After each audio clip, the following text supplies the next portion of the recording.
Oh, did we start? Oh, we did start. Hi, I'm Gary, Gary the Goo Boy, and today we're doing an IRL stream.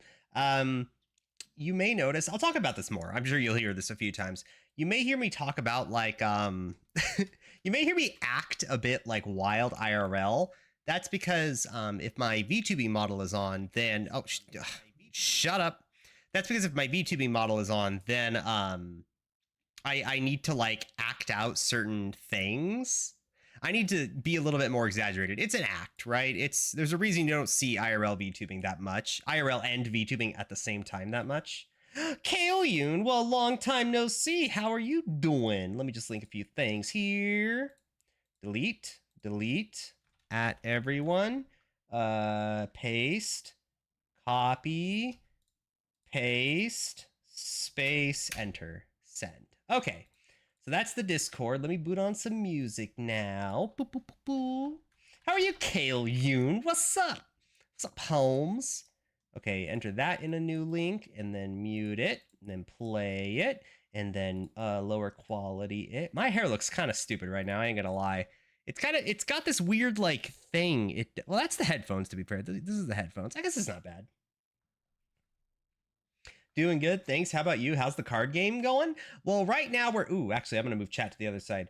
Right now we are doing networking in card game, and networking is complicated. All right, it's a little bit complicated. So we're gonna take a bit of a break away from.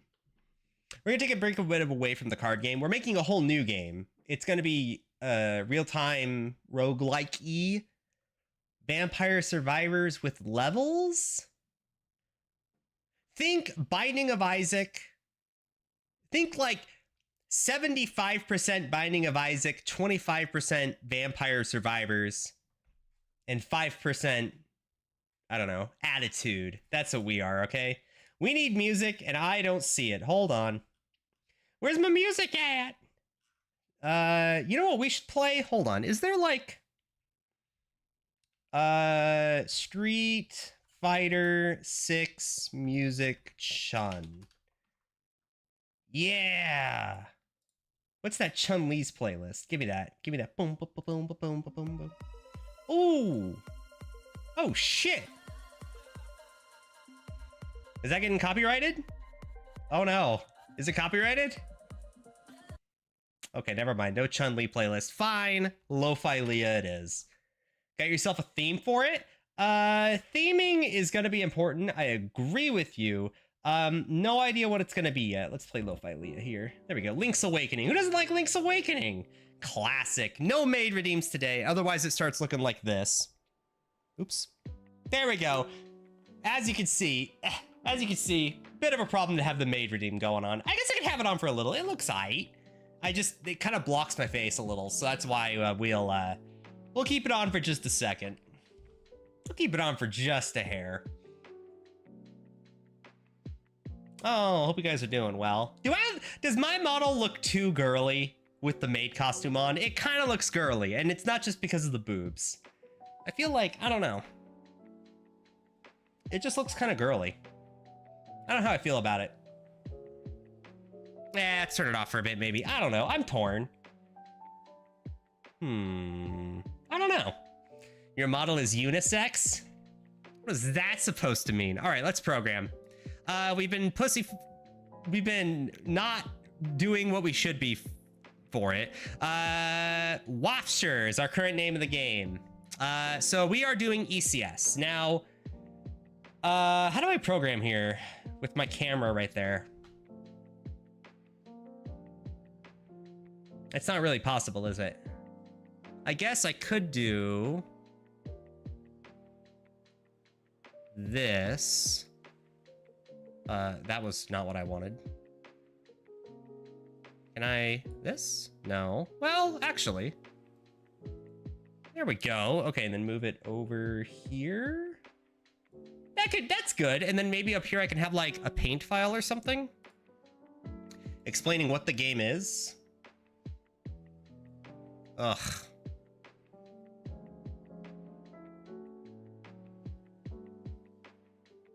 There we go. How's that? Yeah, I like it. So what is this? Let's do text. Wafshire. Think 75% binding of Isaac. And 25% vampires survivor. Vampires survivors? Vampire survivors. Rogue like level based and real time dodging / shooting. Desirable to be played with only mouse but keyboard. Desirable to be played goal, not required. Fuck. What else? Using art already commissioned for Elements the Game remake. For Elements the Game, we'll do that. What else here? What else are there? Oh, custom C++ game engine, ECS architecture, architecture. There we go. SDL 2 framework. Anything else? What other like common questions would people have? No, we won't change positions. We'll just go like this. You would need to prepare yourself some green screen first of all. Also be on the right side. Imagine recording code and having cam on the left. Oh, we're gonna pull this off. Oh yeah, no, it's happening. We'll do this. We'll stand out from the crowd, chat. We gotta be different. Okay, we stand the fuck out, all right? Gary plus Gary co-stream. Moldrum, how are you, Moldrum? It's been a while. It's been a few days.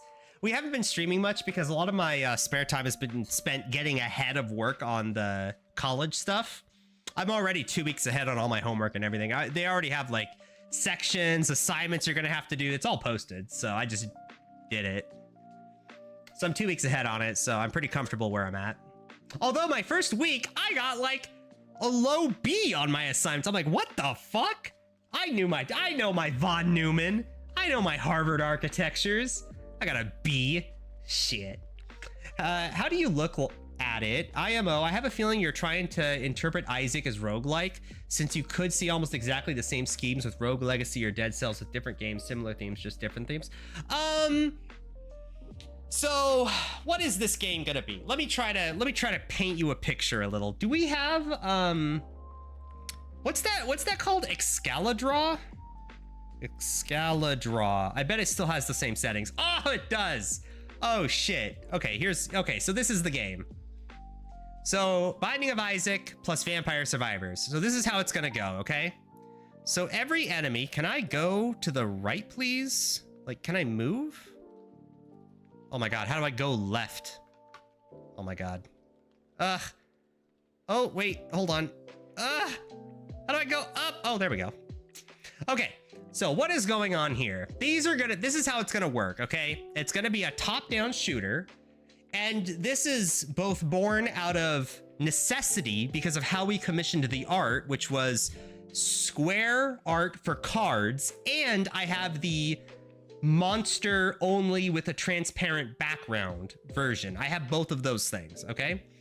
Now, with that in mind, well, let me give you an example of what I commissioned before, right? So like, this is Death Nymph, right? So we have this card commissioned, right? Well, let's use a better example here because that one has like a weird transparent background. Seraph, perfect. Okay, so Seraph is a card that was commissioned for Elements the Game. Now, we don't have to call it Seraph, but it's a Seraph, right? So the idea here is that I have two different kinds of cards we commissioned, or art we commissioned. We have this with the cloudy background, and we have one that's translucent. There's no cloudy background, it's just the creature, okay? Now with that in mind, that's the art for the game so far. The way it's gonna work is it's a top-down shooter, meaning it's like, think Galaga kind of deal, like that kind of Toho, like that kind of shooter, right? Now here's the difference though. I thought a lot about how we could use square art in a game that square art. Gary was blocking my other hand. Square art in a game that requires expression, right? Like think like Undertale, right? In Undertale, the enemy's attacks evokes personality, right? Or enemies' attacks evoke personality, right? When Papyrus hits you with the blue attack, it's humorous, it's funny, right? I think that's a good thing. And I thought a lot about how we could express that given we have square art. So this is how it's gonna work, okay? In the center of the creature, there's gonna be a little square, right? Doesn't matter where, every creature is gonna have a square of some kind. This is where the art's gonna go. It's also the hitbox. So you must hit this thing in order for you to do damage to the enemy, right? Then you're gonna have an outer layer. Now it's here, it's a smooth line, but what I'm imagining in my head is like a really thin, okay, that's, wait, not opacity, I need thinness. Like a really thin, like blue squiggly line that's going all the way around. Or it could be pink, or it could be orange or brown. It doesn't matter, right? But there's gonna be some outer layer that represents some damage area, right? These are damage zones. If you're inside of this little shape or whatever it is, if you touch any of it, you get damaged. Now, this is where the expression of personality for the creature is gonna be. Here I drew a butterfly. So what I'm imagining is like, okay, well, if I have a butterfly creature, which I think I have art for, I know I have a dragonfly. If we have art for like a butterfly, how it would work is the zone would be animated in a way where it's going to move up and down, and it's like maybe there's like a charge move where it like flaps really hard for a second and then the whole thing moves down toward you or something. Like that's how I think the personality is going to be attached. So if like if I want like a creature to be like angry, I would have these little damage zones give like a like that kind of deal. I'm not saying it's that literal, but I would express personality, anger, sadness, depression, all that stuff, happiness, through the damage zones of the attack. And the art itself will be here as like what it actually looks like. That's how we're gonna do this. I don't think it's gonna be that difficult to program. I think it's gonna be fine. That's why we're doing ECS, by the way, because it needs to be super iteratable. All right, it's gonna be that. And then obviously we can express shooting through these damage zones shot toward you, right? If we want something to be destroyable, well, then these missiles would have its own little hitbox picture inside. And if it doesn't have one of these, then it's not destroyable. New game, very new game. Like we're starting programming today, new game. Like in about 30 seconds. I'm just explaining what we're doing here. So what's the player gonna be? Well, the player, whatever character it chooses or whatever it's gonna look like. We don't have theming yet. That's the only thing. We don't have theming down. That's the only thing that's up in the air. Right now we have a bunch of art that's commissioned for like a fantasy card game, both square and creature version. But even if it takes place in a fantasy world, like what is the theming? Is it just a fantasy? Are you playing like a main character that's like an elf and a dwarf? Kind of lame, right? I don't know. I don't know what the main character is going to be, but we could do it. Maybe the main character is a nymph and every nymph has like its own like quality of shooting or something. And that's what we do with all the nymph art. I don't know. She kind of gives off like protagonist vibes, doesn't she? Are we not going to finish the bullet shooter? That's what we're doing right now. Gary, the main character? No. I'm thinking maybe the nymphs are the main character, where every character has like its own way of shooting. So like Entropy would have like whatever. We wouldn't call it Entropy. We may have to do something about those symbols, but you know, not every nymph has a symbol. Like Coral Nymph doesn't. Shade Nymph doesn't. We have a bunch of them.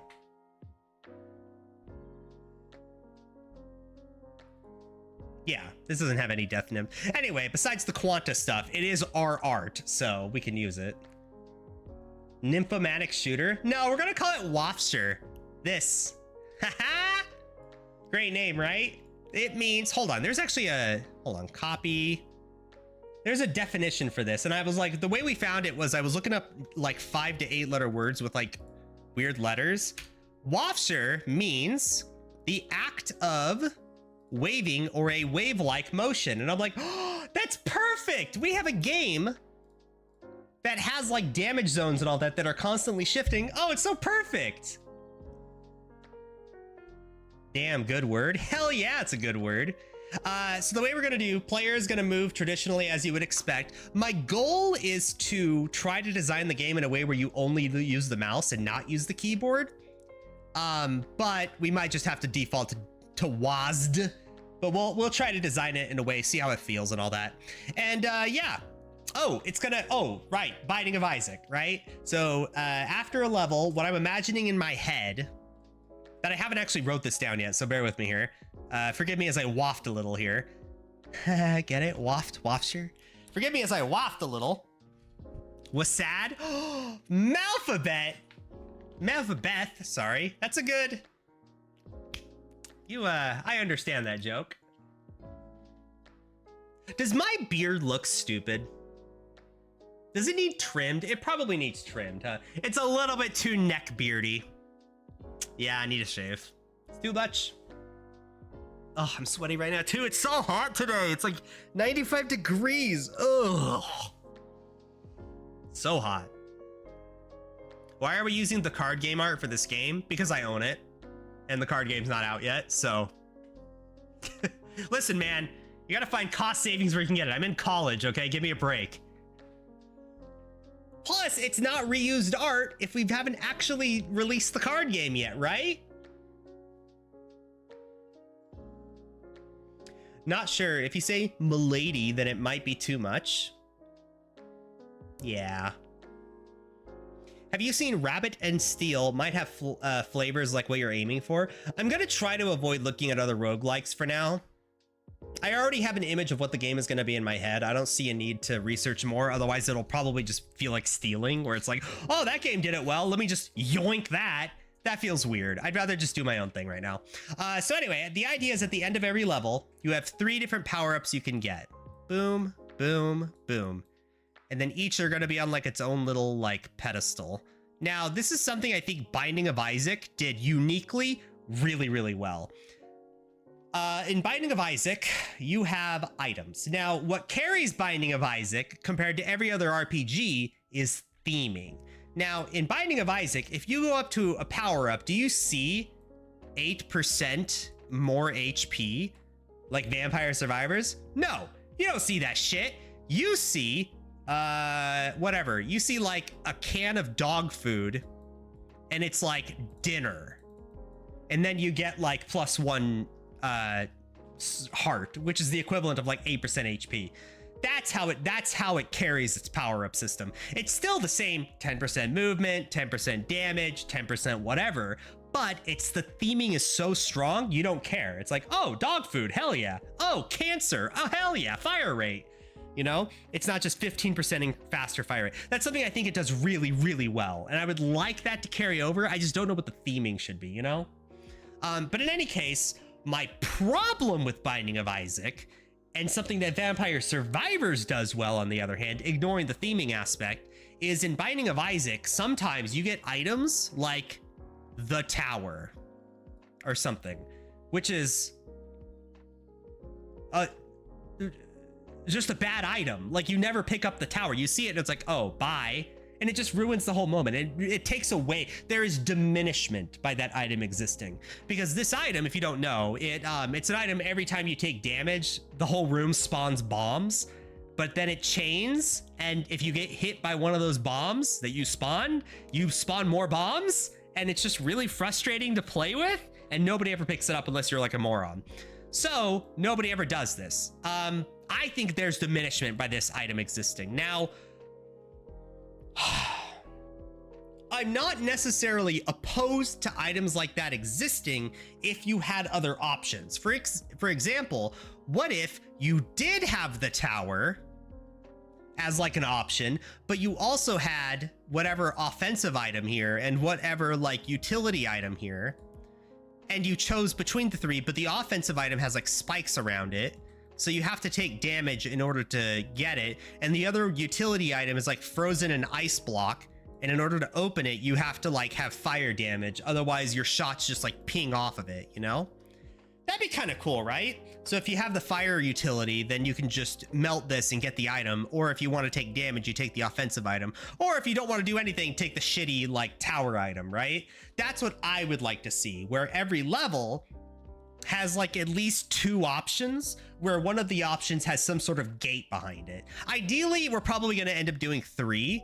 So every level up, you have your choice of 3 items, where the first one is like a low tier, but it's free to get. The other one is a little better, but it's probably maybe take damage or kind of sacrifice something in the moment. Our game isn't gonna, I can't imagine our game having like keys or bombs, but it would be like the equivalent of paying that or coins or something.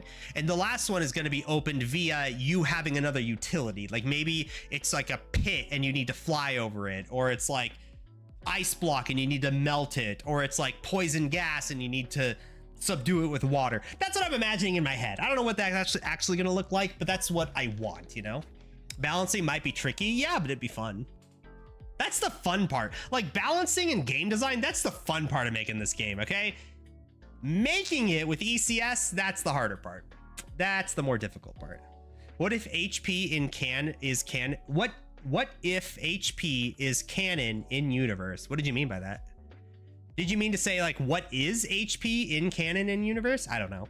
Again, theming's up in the air, but I want some sort of theming. I don't want like, this is something I have a problem with Vampire Survivors on. Like given a choice between 3 different powers, and one of them's like 10% HP, one of them's like 5% movement speed, and the last one is like, you know, shoot a cannon. Even if like the HP one is the strongest, you're always going to pick the cannon. I don't know. I think theming really, really is helpful. Especially make it worth it effort. Yeah. I don't know. It's options. Anyway, that's kind of what I'm thinking. Now, how are we going to make the game, right? What's the architecture we're going to use? We're going to use ECS. If you don't know what ECS is, it's Entity Component System. That is not to say it's a system that refers to entity and components, but rather it's a combination of all 3 to make the game. So what does that mean? Well, here we have a bunch of components. We have a struct called position that contains 2 points XY. Oh no, this wouldn't be F point. This would be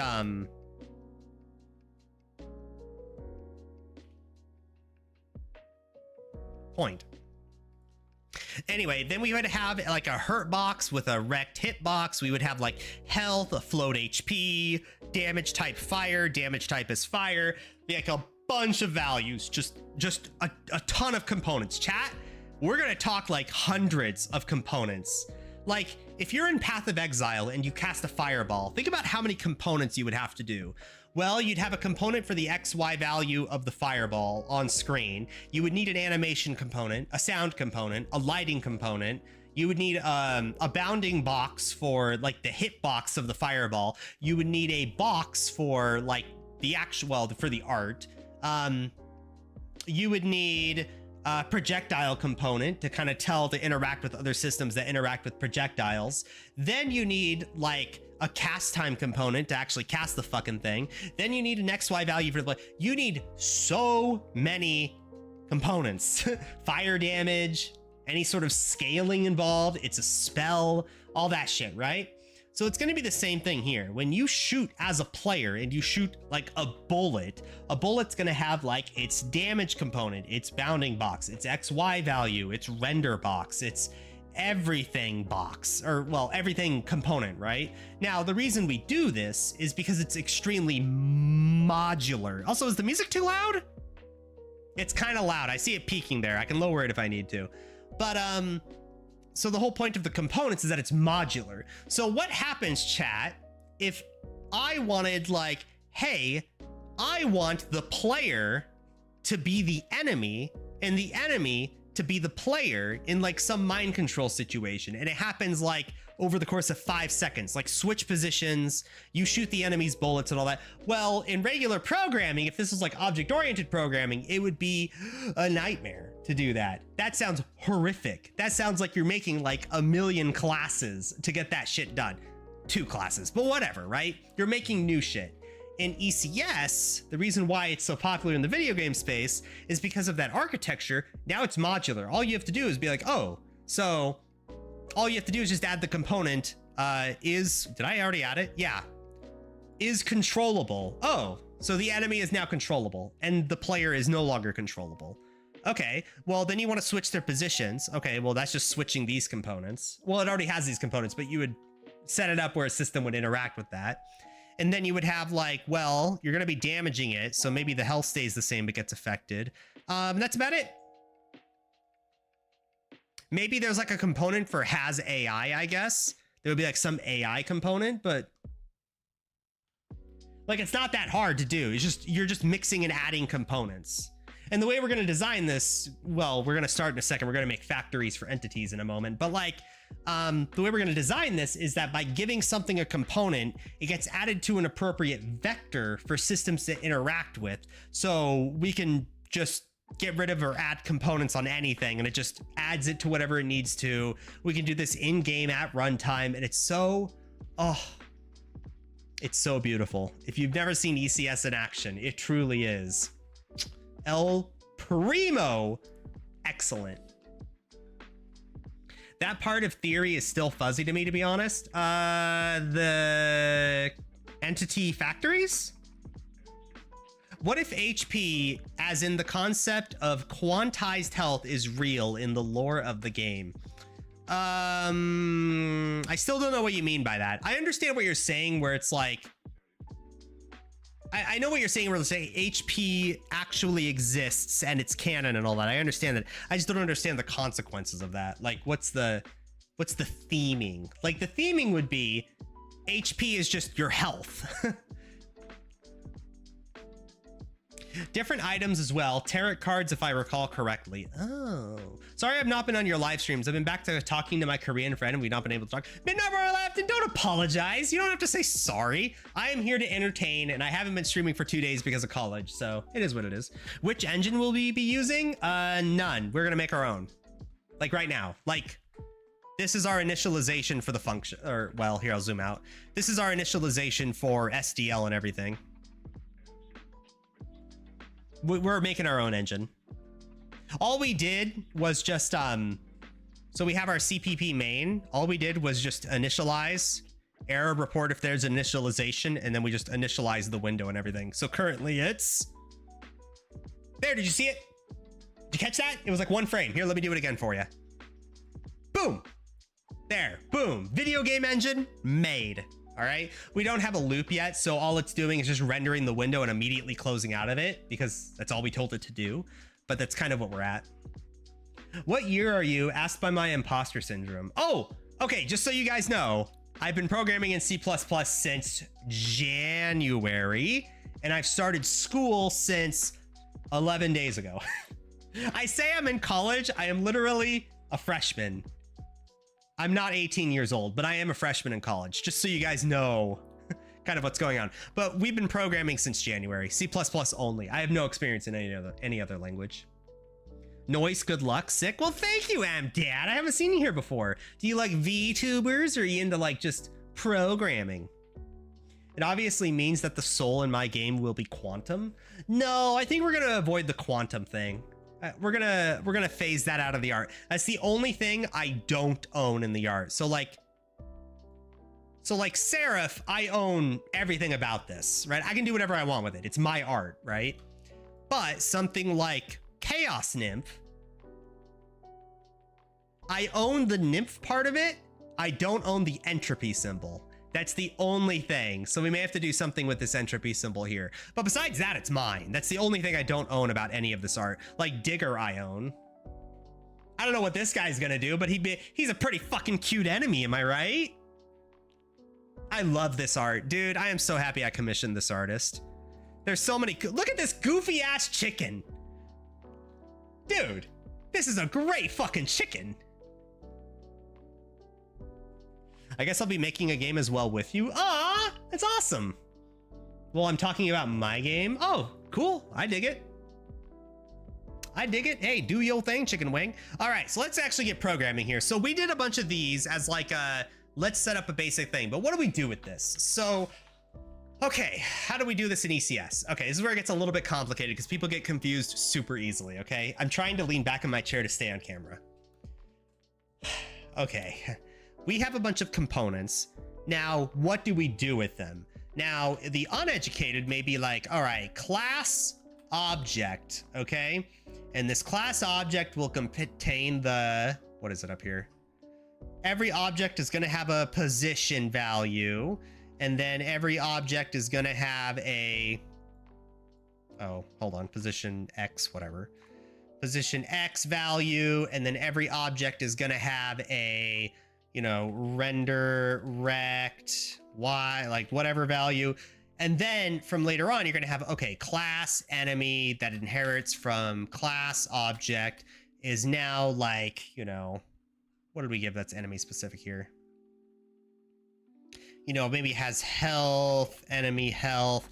Okay, this is a bad way of using ECS. This is inheritance. This is object-oriented programming.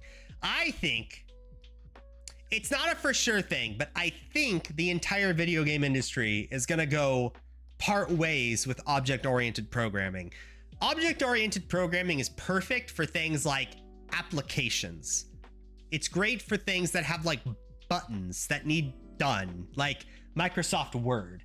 Amdad is following. Oh, thank you. Aw, that was nice of you. I usually just V2, but today I feel extra. Today we're IRL streaming, so thank you. I appreciate it. I hope I don't disappoint. So this is not what we're gonna do. We're not doing object-oriented programming. We're gonna do something different. We're gonna do class entity manager. Now, oh God, did we talk about scenes? No, we're not gonna talk about scenes. All you have to know about scenes, like main menu screen, level, like gameplay, credits, these guys are going to have different entity managers, but for now, we're going to ignore that, okay? Here's what we're going to do. In our entity manager, or directly out of it and then given to the entity manager, we're going to have a few things going on. We're going to be making, well, oh God, there's so much to talk about. Entity managers for no other, for nothing else. Entity managers manage memory. They will put things where they need to be put. They will delete things when they need to be deleted. And we're going to give all of the directions here to accomplish that thing. Now, this is where something called RAII is going to come into play, and we're going to use it a lot. Basically, what we're going to do is, as part of our, oh gosh, there's so much to do. As part of our thing is we're going to have a standard vector because it's going to be expanding and shrinking a lot. We don't want to do an array. We're going to have a standard vector, standard unique, not find meta unique index, Jesus Christ, unique pointer value position, whatever that is, right? Is there a reason this isn't showing up as unique pointer? Am I an idiot? I know shared pointer works. What the fuck? There we go. Okay, now I want unique. Okay. So anyway, all this, sorry, I forgot the syntax there. So what's going on here? Okay. Do I draw out how memory works? Okay. Let's play how does memory work in a computer and why does ECS work well or potentially could be disastrous here? Okay. When you make a video game and you have object-oriented programming, the way it works is you have your big block of computer memory, right? Where this is memory address 0 and this is full memory or whatever, right? Or this could just be the arena of memory that you have for the game that you reserve a block of when you turn on your computer. Whatever it represents. This is memory, right? When you have an object in memory, in traditional object-oriented programming, how it works is, if you don't do anything else, is you have a starting piece. This is memory point 0. If you point to that object, that is where the computer points to. And then everything after that is some value for the given object. So if this was, say, the player, and I referenced the player by address, whatever, right? I referenced the beginning value of player. It would go to this memory address, and then it would search through that array of memory to find whatever information I needed. Or we could point to different parts of it. Now, that's fine, but what happens, chat, if this was actually a bullet containing like an XY value, maybe animation reference, maybe sound files? What if it's a bullet, which is fine if it's one bullet, but what happens if we have, say, 10,000 bullets on the screen, and we need to iterate through all of the movement values, all of the animation values, all of the sound values in one frame, and there's 10,000 bullets to get through? Well, this is where ECS comes into the rescue. Now, object-oriented programming, people were doing the memory management since the 80s, okay? Anyone who did like AAA video game development at any point in their life, they already know like how to manage memory even in OOP circumstances. But for our purposes, ECS kind of solves this problem, because when you do ECS, we're going to have a set of unique pointers for every entity that contains its position value that will all go on one vector or array, but most likely a vector. One vector with all of the position values of every entity that could possibly be iterated through if it needs to. So if we decide to give a position value to a bullet, what it's going to do is, instead of this being like a bullet it points to, what it's actually going to point to is the vector of memory that contains every position value of every entity in the game. This could be the UI, this could be the player, a bullet, whatever, every entity, sound files if it has an XY value for whatever reason.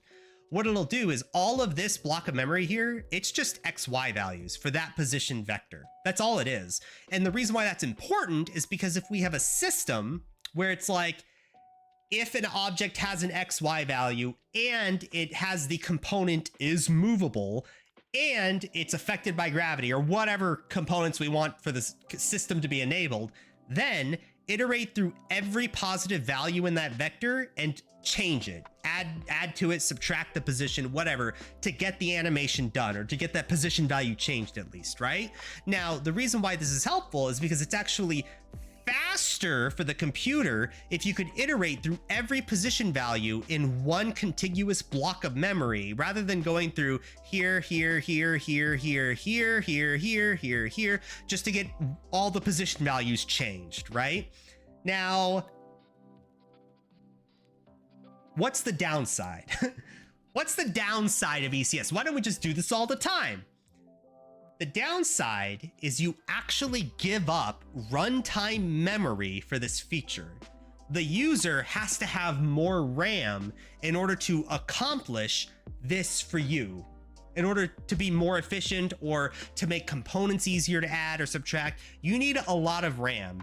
Now, question to you, chat, do you actually know why you need more memory in order to enable this feature, even though it's potentially probably is faster in most cases? The answer actually has to do with pointers. You see, pointers don't exist in a vacuum. They're not free. Pointers take memory in order to exist because you need some value to represent the value you're pointing to, right? It's not free, it does cost something. Now, depending on your system, the pointer could be variable size. Generally, I believe it's 32 bytes. I think it's pretty big.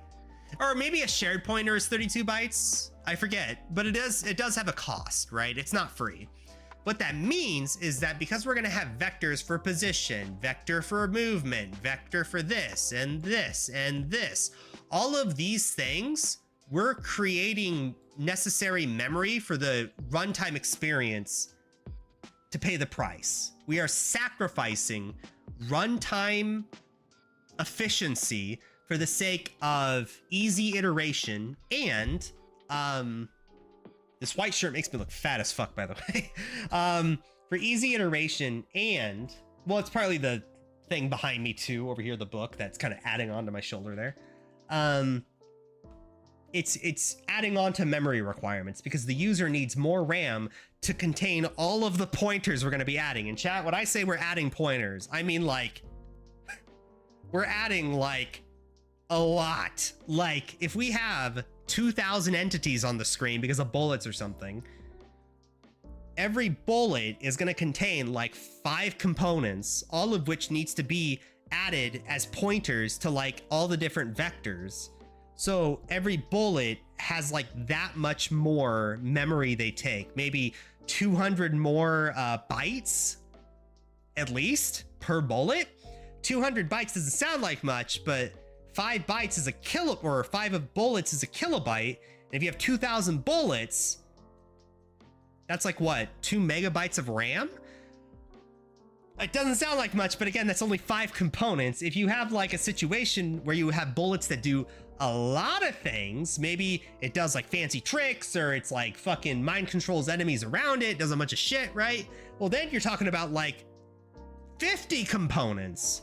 That's just a lot. It's a lot of memory, chat. It's not insignificant. It's probably gonna cost our game like, if I had to guess in the end, it's probably gonna be like 2 to 4 gigabytes of RAM is how the user experience is gonna be worsened by this. It's gonna be a significant amount of pointers we're gonna be adding, but we're willing to make that sacrifice because everybody has RAM and RAM is super cheap, and everybody, this is, oh, I guess I should also say, this is why I think a lot of AAA games like Call of Duty have just extreme memory requirements. Like 500 gigabytes, fucking 200 gigabytes.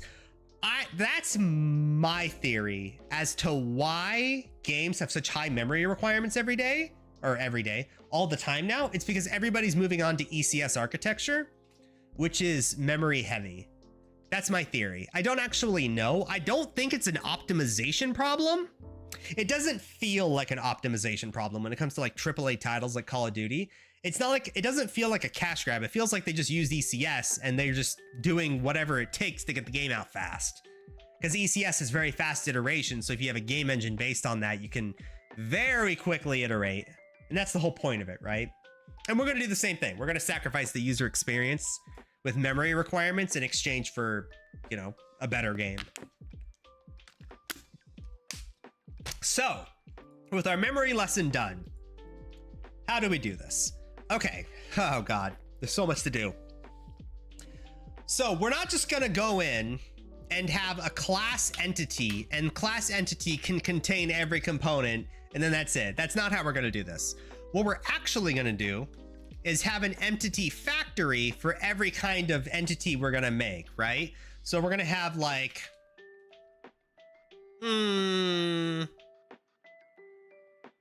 God, do I talk about tags now? Chat, entity, okay, ECS sounds great until you make entities, and I realized how much shit I need to explain. Okay. If you make an entity for a fireball in like Path of Exile or like an RPG, right? Fireball, and then you want to make another entity for Frostbolt. Do you really want to make everything from scratch? Or do you just want to take Fireball and just substitute one component for, you know, damage type fire with damage type cold, right? And then just swap them, and there you go, it's Frostbolt, right? If you want that, then what you would do is a tag system where, okay, I want to make a new entity. It's an entity bullet, or entity, whatever, projectile, whatever we're going to call it, projectile. And this projectile is going to be like fireball. And when we initiate an entity, what you guys will see is all we need is an ID number as part of an initialization. So it'd be entity fireball like 4, right? Now, what we would do is when you create an entity projectile fireball, we're going to have a factory for entity projectile. So this would be entity projectile factory. So we would call that for entity projectile. We would make that its own thing. You guys will see it. Anyway, you guys will see it. We're gonna have an entity projectile factory. We're gonna call the entity projectile. We're gonna create something called fireball. And when we do, oh, this should be curly braces, that's why. And when we do, it's gonna create this object, and that's all we're gonna add to it.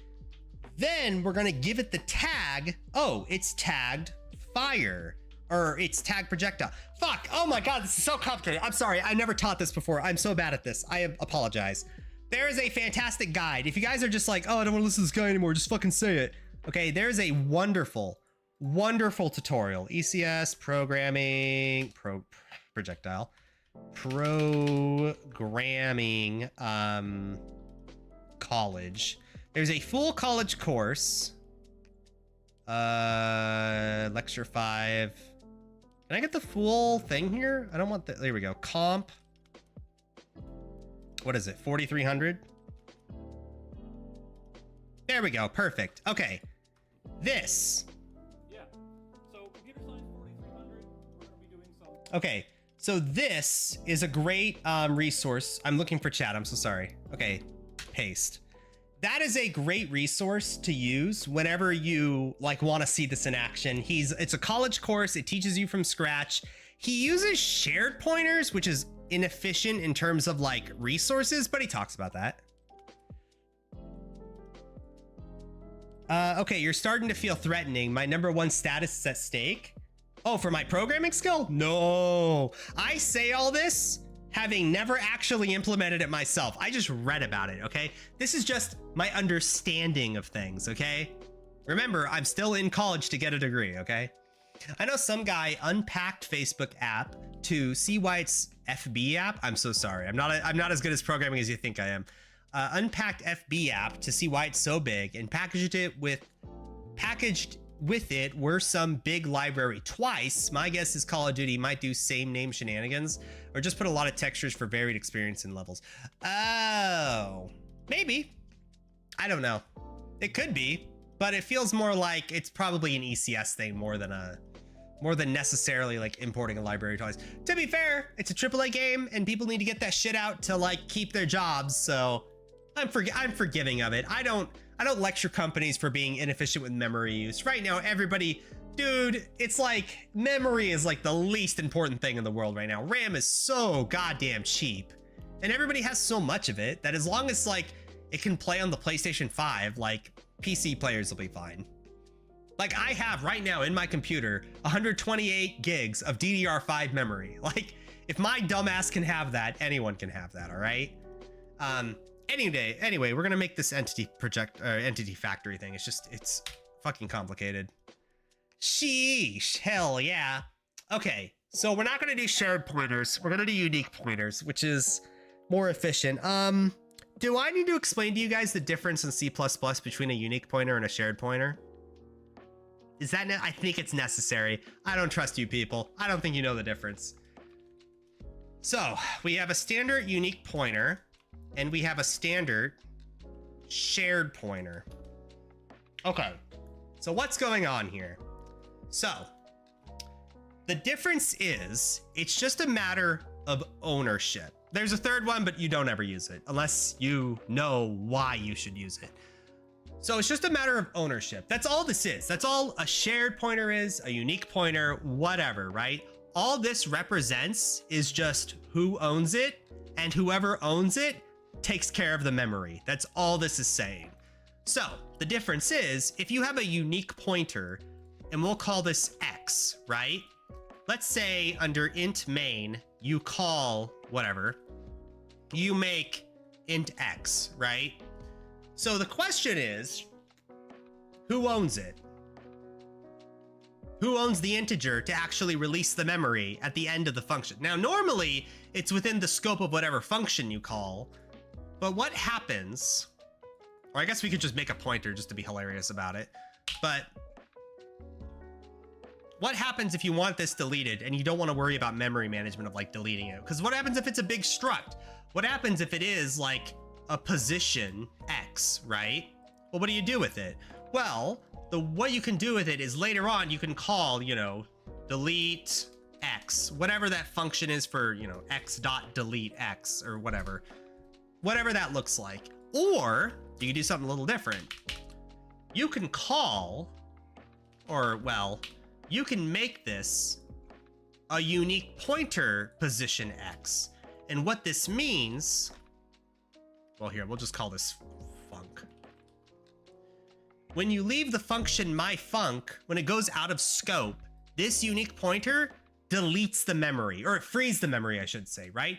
It knows that, oh, this is a unique pointer called X, that's a position value. And when we leave the scope of the function, well, my instance of this function, myfunc, oh, I own it. I should be responsible for releasing the memory for it, right? So it'll release X. Now, what happens if we call shared pointer and then we end the function? What happens? The answer is it frees the memory. It's the exact same thing. In this circumstance, whether you call unique or shared pointer, the memory gets released because this function, myfunc, owns the value, right? It knows it's responsible for it, and it's the only one responsible for it in any case. So it knows to free the memory. That's the good part about RAII. Now, chat, let's say we want to return X. Now, in this case, this works because we have a shared pointer, it's called X, and we're gonna return X. Now, myfunc ends, right? So it's no longer the owner of X. However, it's a shared pointer. A shared pointer states that when this pointer is created and it has an owner, it can have other owners. Other functions can have it. You can move it around, whatever. And whenever the last thing to own X ends, or whatever, it says I'm done with it, if the last thing is done, then remove X, free the memory, right? That's a shared pointer. Anyone can own it, multiple people can own it, but when nobody owns it, the memory's freed. That's a shared pointer. Now, a unique pointer, and this is where it verges a little, a unique pointer is what it says on the tin. A unique pointer says only one person will own this pointer, ever, at any time. You will never have more than one owner. Now that's kind of cool, because if we return X, this fails. Why does it fail? Well, it should fail, we'll put it that way. The reason why it fails is because we need to go x.move. We need to give an explicit permission to the program. We want this to be owned by something else. We want X to be moved in ownership. We have to explicitly tell the program this because it makes us better programmers, because we are explicitly knowing who owns what pointer when it comes to memory management, because we are not going to be bad programmers who says shit like, oh, the operating system is my garbage collector. No, we don't do that shit here. Sorry, I was pointing at the camera. We don't do that shit here. We're C++ programmers, okay? We sit on a throne of privilege of looking down upon all the plebeians, all the Pythoners, all the Rusties, all right? We look down on these people because we manage memory better than anyone. We don't need compiler level memory management. Fuck that. We have our eyes, all right? And unique pointers. So what's an example of this? How is this useful for us? Well, look at this initialization function we have. Oh, no, I didn't do this here. Oh, hold on, I have another example. I think our OpenGL does this.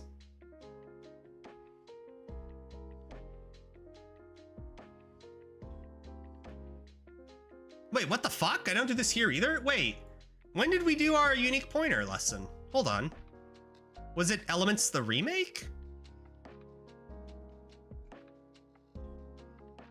No. Chat, when did we do the... Was it the SDL3 tutorial? Oh my god, that was so long ago, Jesus. Okay, so what's going on here? Let me explain kind of what's going on while I get my Windows set up here. So this was, this program, by the way, was us messing around with SDL3 to see what the new features were and everything. So you're gonna see something cool here. You're gonna see, oh, look at this struct, app data, SDL rect resolution, and 2 unique pointers, one for the window and one for the renderer, containing a function for window and renderer. We'll talk about that in a second, because that's complicated. We have standard functions going on, but this is what I mean. It's a unique pointer. That's a good explanation of standard library smart pointers. Thank you. And this doesn't feel different than Rust. Rust compiler is like glorified code inspection. Hey, you know what? We all need training wheels and a babysitter at some point in our lives. And then you adopt C++ and grow to be a man. Chat, are my lips as red as Santa? I have red ass lips. What the fuck? Why are my lips so red? Looks like I'm wearing lipstick. Didn't you used to say that the operating system is my memory management when I asked you about managing your memory instead of just leaving pointers hanging? Listen, chat, all right? Some of us started college and realized, holy shit, there's a lot we don't know. Listen, I thought I knew about computer architecture, and then you started talking about like von Neumann, the motherfucker. You talk about like logic gates. Chat, I have to fucking, you wanna know what I have to do next week? I gotta do shit like this. Is this computer programming? I have to do like X, Y, fucking, and then it's like here, and then it's like a dot, and then it's like here, and this is Z, and there's like fucking F. Dude, fucking logic gates are so fucking confusing. It's not confusing, it's not that bad, but like, you tell me to like do like X plus Y, bracket under bracket X plus Y. That shit, that's hard. If you want me to draw this out, dude, I am like struggling right now. Logic gate, yes, we all have to learn it in uni. That's how I learned logic gates by accident.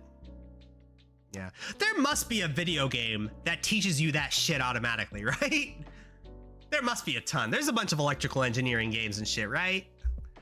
Character development, not just game development, play Minecraft. Oh, for redstone stuff? Yeah, I know about that meme. Gary, when beard, life is getting to you? Oh, I haven't shaved in like 2 weeks. Can you guys tell? Hold on. I look so much better shaved, chat. You have no idea. Dude, I should shave. I look better shaved. I do. I don't think I can pull off a beard. I don't think I can. Makes me look like I'm fat too. Looks like I'm covering up like neck fat or something. Minecraft redstone. Yeah, I mean, I know about it. I'm not gonna act like I know of it though. Anyway, so what's going on here with these unique pointers? Ignore the standard exception. That's modern C++. Okay, so we have, you're gonna see something cool down here. Where is it? Blah, blah, blah, return L data. Wait, where do I call like move? Return L data. Oh, it's here. No. Huh. Do I not call the move? Interesting. I don't know why that's happening. Anyway, what we're doing here is we actually have a anonymous function. You may know this as a lambda. That's all a standard function is. So we just have a standard function in here that creates and destroys the renderer because it's a C-based library. If this was all our C++ custom renderer shit, we wouldn't have to do this, but it's a C-based library, so we're gonna make a custom function that handles the memory. So the computer knows to call, or the program knows to call this function whenever the renderer is out of scope for whoever owns that unique pointer. That's all that means. All right, do we actually start programming now? I think that's everything. We don't do it here though, probably because I'm lazy. So here we just have our traditional, just raw ass C pointers, but say la vie. Well, you are covering up neck fat, right? Excuse me, I'm not. Am I fat? I'm a little overweight. It covers up more than what needs to be covered, you know? I have a good jawline, I shouldn't hide it. You don't need to call move. I don't remember which version of C++ the return statement will call move if possible. If move not possible, then we'll try to copy. Okay. You don't look fat. Shut the fuck up. I do look fat. I know. Okay, chat, I read your minds. Also, we're not doing C out anymore. That is, we call that plebeian programming. We're calling print line, baby. Oh, fucking C++ 23 features. Oh, C++ 26 features are out, but I don't know. The only thing I'm interested in is the new file read write system. Maybe for this project. I'm not programming. I don't know why we're not programming right now. There's a new feature in C++ 26 I actually want to try. It's the new file read write system. And it looks so amazing. It looks so nice. And it's so much more easier. And I really want to use it. I kind of want to use it right now. Anyway, maybe we can get away without using XML or JSON or anything. And we just do the new C++ 26 feature. That's be kind of cool.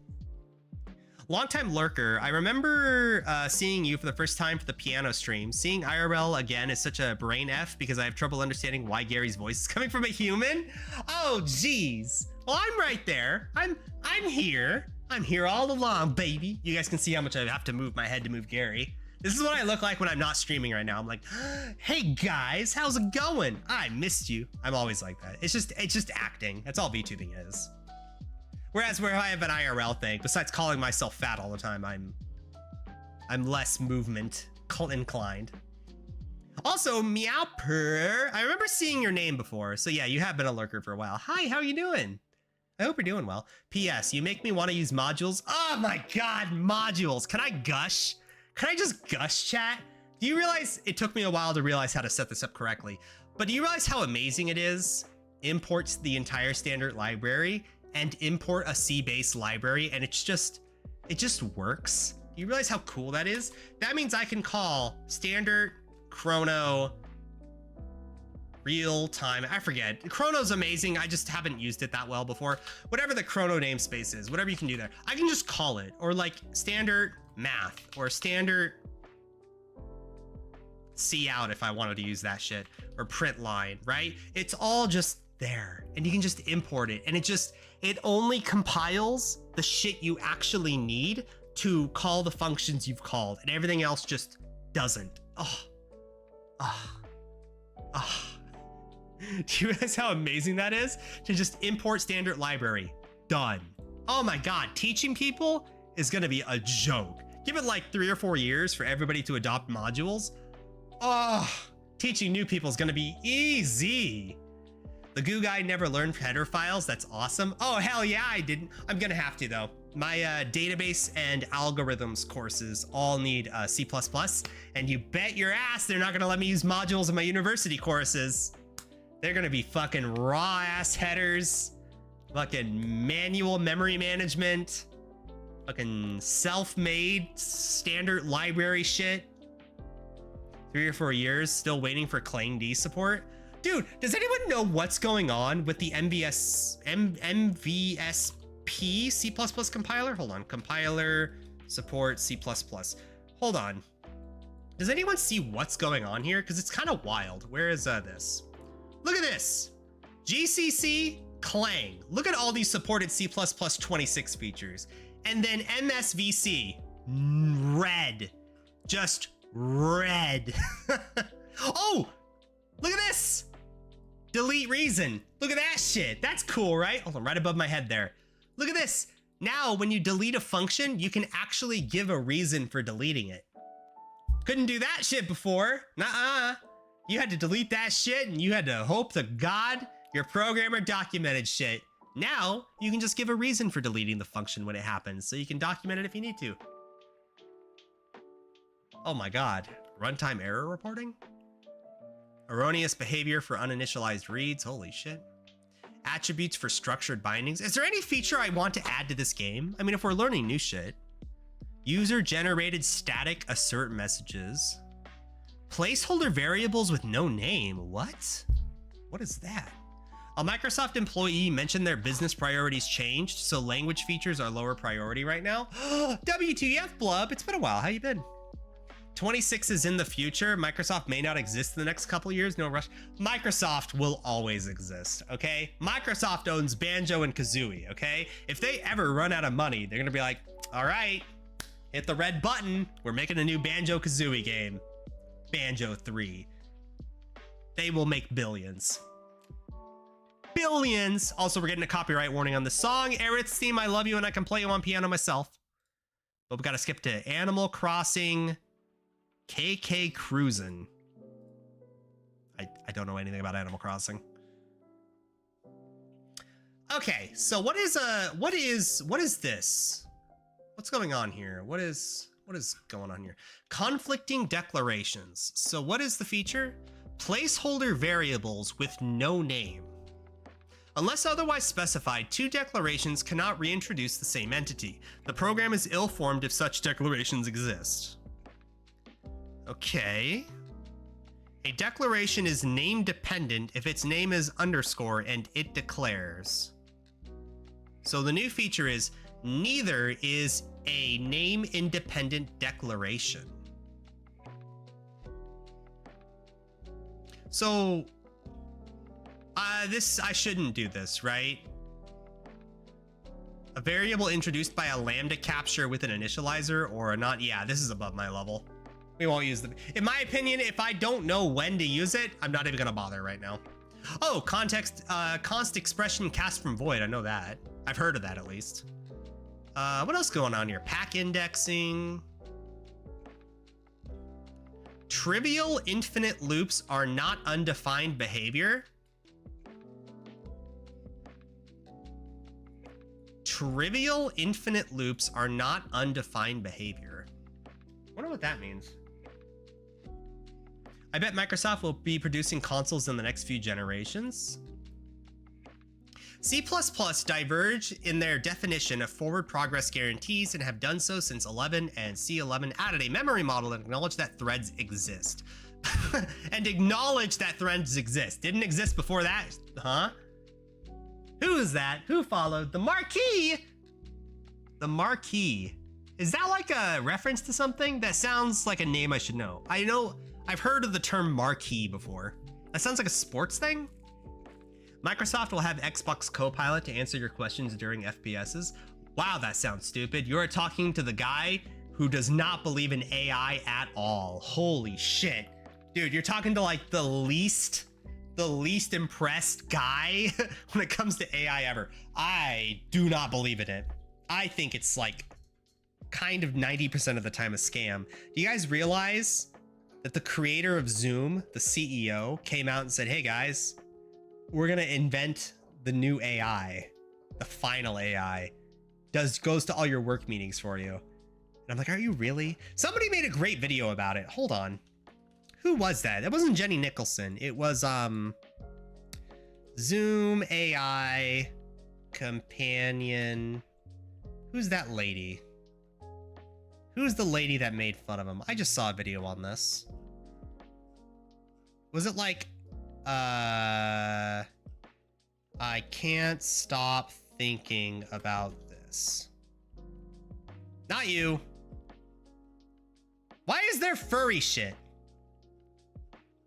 Whatever, I forget her name. I'm sorry. Sorry, content creator I don't remember your name of. She made a great video on it though. Microsoft will have Xbox Copilot? Yeah, sure. All right, what's going on here?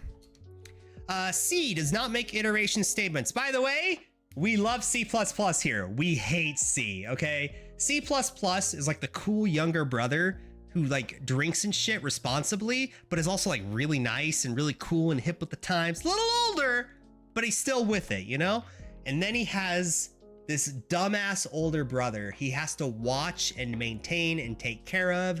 And the older brother's like a drinker and he's like a smoker and he doesn't take care of his own health.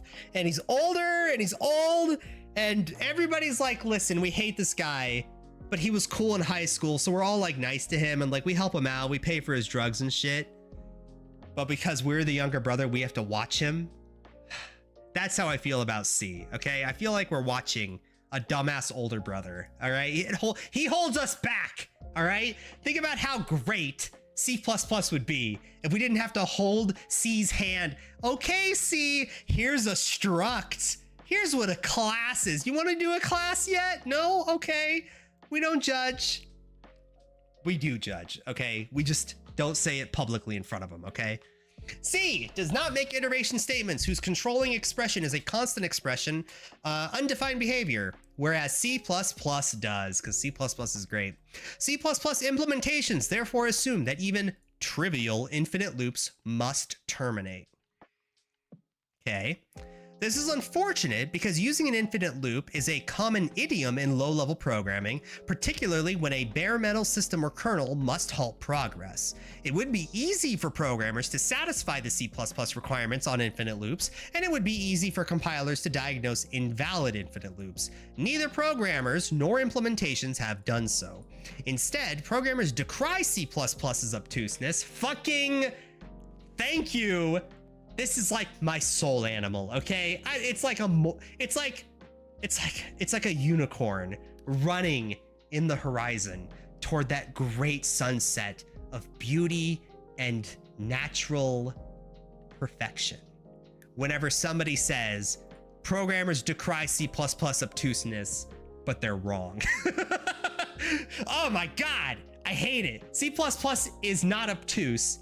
It is sometimes verbose, but for the better, okay? It's verbose because I don't trust any of you motherfuckers to do your job right, okay? Unique pointers are indeed verbose, but that's because you guys don't take care of memory correctly, okay? That's your own fault. It's not C++'s fault, all right? It's your own shit, all right? Get your shit together, C. Fucking goddamn. And implementations upset developers by optimizing away their infinite loops, marking them as unreachable, leading to surrounding code being optimized away. For example, this code prints hello world in recent versions of Clang. Include IOStream. Include. Import std, motherfuckers. Int main. This is not modern syntax. If you're gonna do something for the committee, you need auto main int shit pointing to int. This shit, modern C++. This is what new programmers should be using, okay? This is based. And it's based because sometimes... Okay, remember how I just said C++ is sometimes really verbose with its language? What if the return value is really long and you just want to know the name of the function and you're scanning through like hundreds of them, okay? Look at this. Look at this return value. Standard, expected, app settings, comma, standard, string, end gator, curly brace. Imagine that here. And it's like, where the fuck is the initialize function? Oh, it's way the fucking Narnia, okay? This is modern, baby. This is the future, okay? I'm trying to get as many people on board to the always auto team as I can. So auto main pointing to int, while true, semicolon, void, unreachable, see out, hello world, end line. Oh.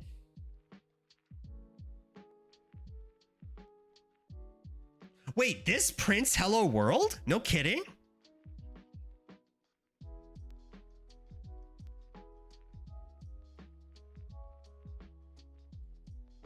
Wait, this is knowledge that I didn't know. Why is this calling unreachable in this main function? It's not, is it?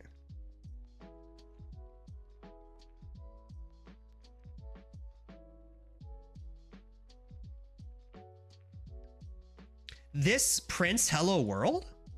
It doesn't, right? For example, this code prints hello world in recent versions of Clang. Oh my God, it prints hello world. What? Oh my God, that is so cool. Why?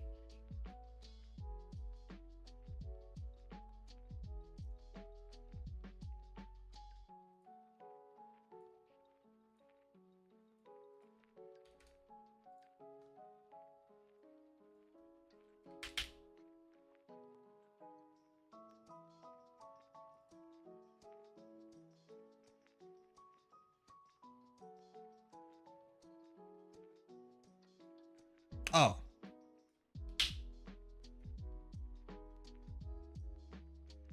It doesn't. It's an invalid program, so the compiler can do whatever it wants. So it's just Clang that prints hello world in that circumstance? How interesting.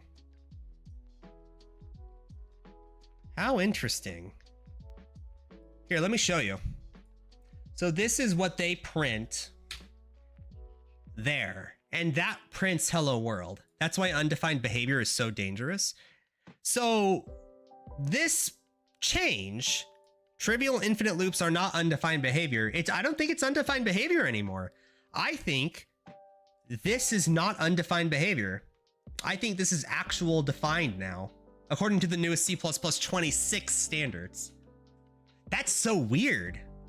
Why would you be allowed to do this? How about that? Does anyone know?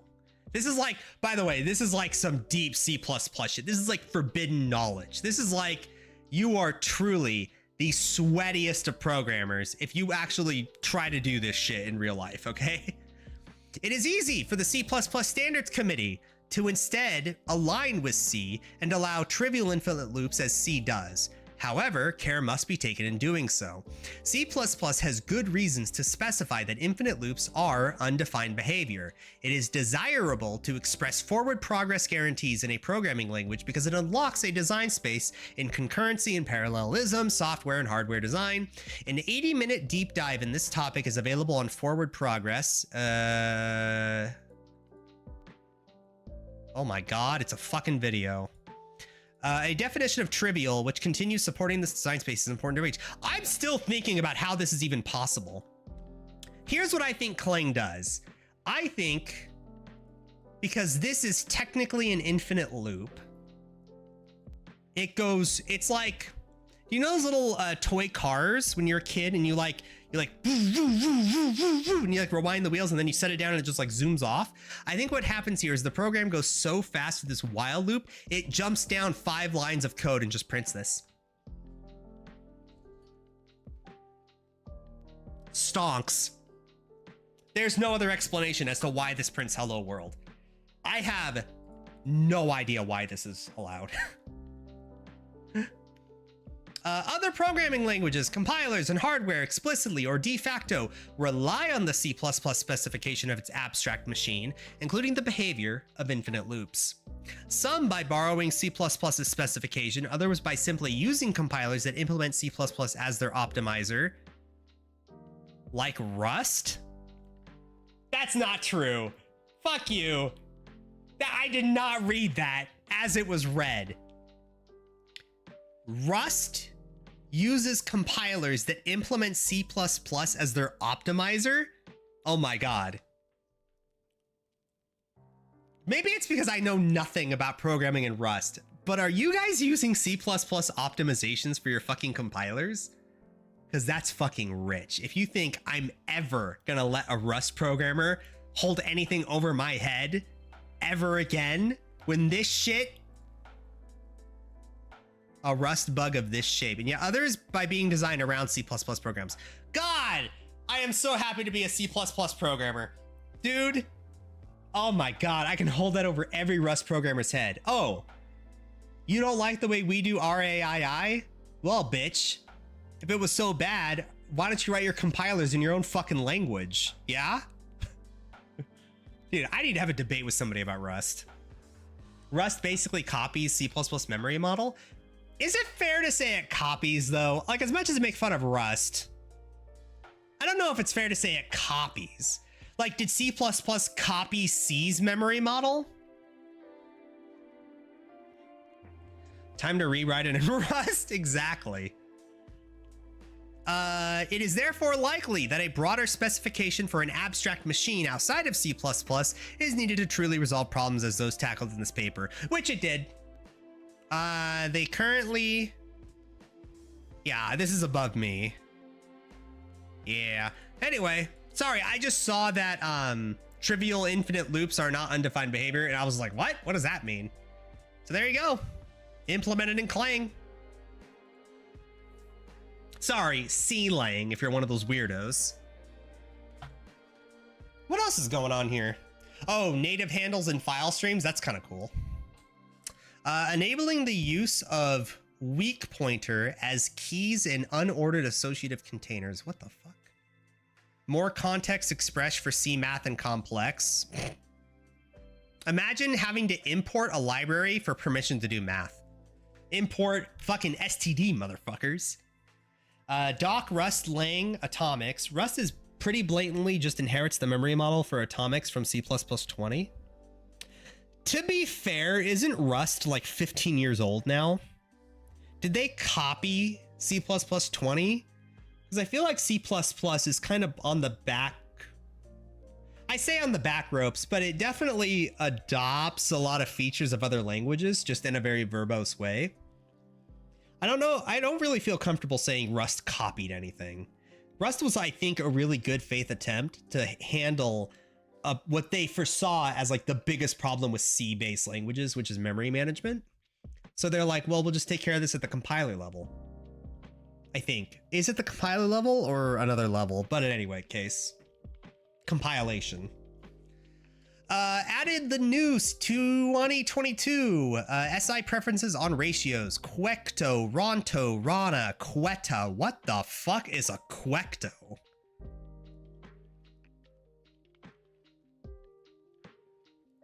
Oh my god, that is so small.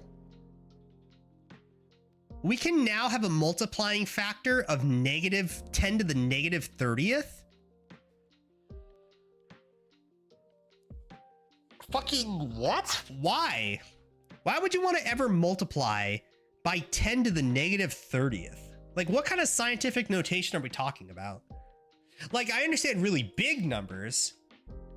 I understand that because you got like physics shit. Those numbers can get really fucking big. But if you're doing like 10 to the negative 30, you're talking about a ratio that's so small.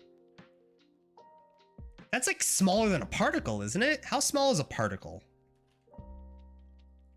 How small is a particle? 1 nanometer to tens of microns.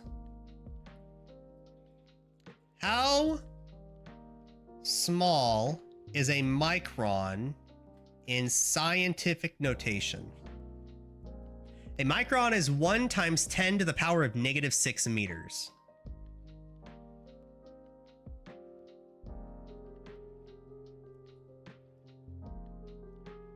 Oh, there we go. So a micron is 10 to the power of negative 6. A nano, is 10 to the power of negative 9. And a pico is 10 to the power of negative 10. And now we have support for quectos, which is 10 to the power of negative 30. C++ programmers, do we need this? Really? Do we need support for quetas and quectos? Who on God's green earth is going to multiply something by 10 to the power of negative 30? For implementing matrices, it's needed. What? What matrix needs a number that small? When are you ever multiplying by something by 10 to the negative 30th? What number, what situation is that needed? I could see the argument for like, it's obviously scientific research, but like, I'm trying to think of like a real, like, there's no simulation, right? Matrix, the human batteries kind. The Matrix. Okay, maybe C++ guys, committee? Is this our biggest problem right now? Is this the feature we're gonna approve? Committee? Is this where we're at right now? Okay, hey, I don't judge. I'm glad we added standard quecto to the language. Someone probably needed it. The committee is super lazy. Damn. Saturation arithmetic. Added tuple protocol to standard complex.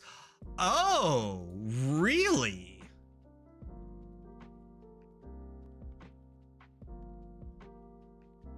Huh. So now we have complex numbers with tuple protocols. That's super specific. So complex, obviously, if you guys don't know what complex numbers are, it's I don't know, we all took college algebra here, right? It's not imaginary. Fun fact, MSVC successfully compiles invalid C++ code. Try this line delete. Okay, I'm not even gonna try it unless you're wanting to do it in that like code link I mentioned. But I'll believe you because you know your shit. Let's see, what else going on here? Removing depreciated type def, standard allocator is always equal. Okay. Reserve, stir talk, freestanding library, partial classes, freestanding library, in out expected span. I want them, I think, okay, chat, I'm gonna be honest. This is what I want the committee to do. And if I ever get good enough at C++, I wanna submit this proposal. Because C++ is the future and it will always exist in programming. I'm sorry. Until we get to the day where memory management is no longer important and nobody gives a shit and it does not affect performance anymore, people will use C++, which means we're always using C++, okay? I want to submit an I think my biggest problem with C++ are exceptions. It's the only thing, it's like the one thing C++ just can never seem to do well. It's like my biggest frustration. It's confusing, it's verbose. Like even what we do here in initialization where we call standard expected, this is not something you can do every function. This actually costs performance to have this thing getting tossed around everywhere. Because if it fails, you can see here, we call app data is what we make this equal to. We can call app data.error, and you know, that takes a little bit of memory to do that. What would you like? Ideally, I mean, the dream world is if something fails, I don't know, just give it, you know, in the ideal world, something fails and the computer tells you why. I just would love this if it was less verbose and it didn't have the performance hit, so I could do this in literally every single function if I wanted to. But right now, you only do standard expected on things that are like mission critical, like initializing this game. You don't call it for like, you know, move enemy. You just don't, it's not worth it. Anything you call more than like once, it's just not worth it. I don't see static reflection in there. Please, please, that one is the most important. It's in there, isn't it?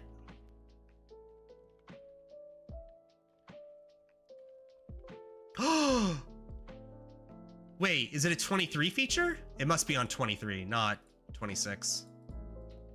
What the fuck? Wait, where's my reflection? That was like the one thing I wanted.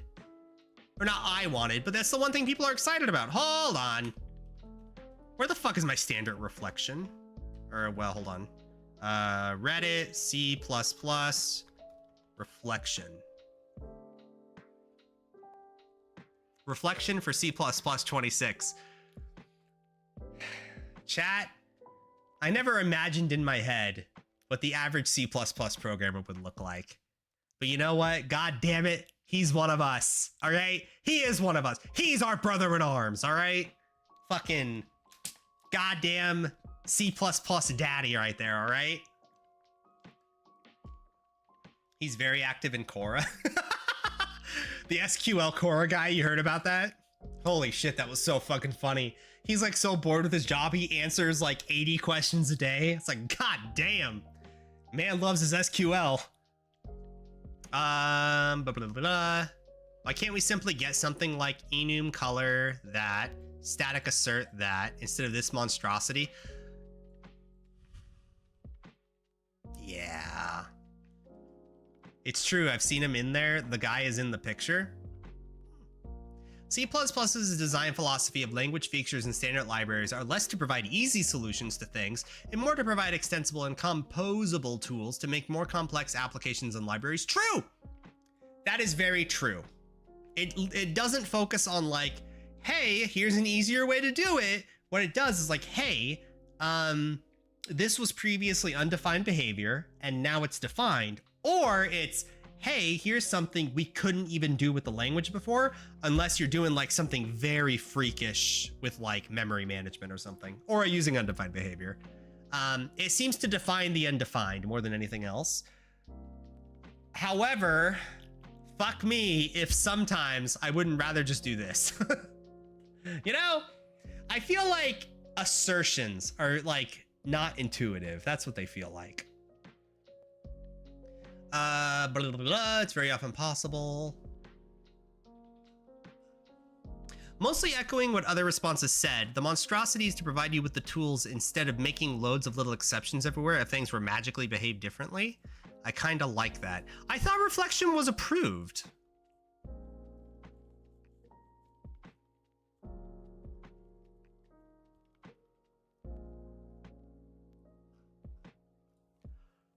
Will C++ ever have proper reflection API? By proper, I mean similar to Java's built-in function. Yes, it will. If we're lucky, C++ 26. So this is the proposal. And it didn't make it to 26. It's going to be in 29 probably. Reflection is being added to C++? Yes. But not in 26. It looks like it's going to be a 29 feature. This is a proposal for reduced initial set of features to support static reflection in C++.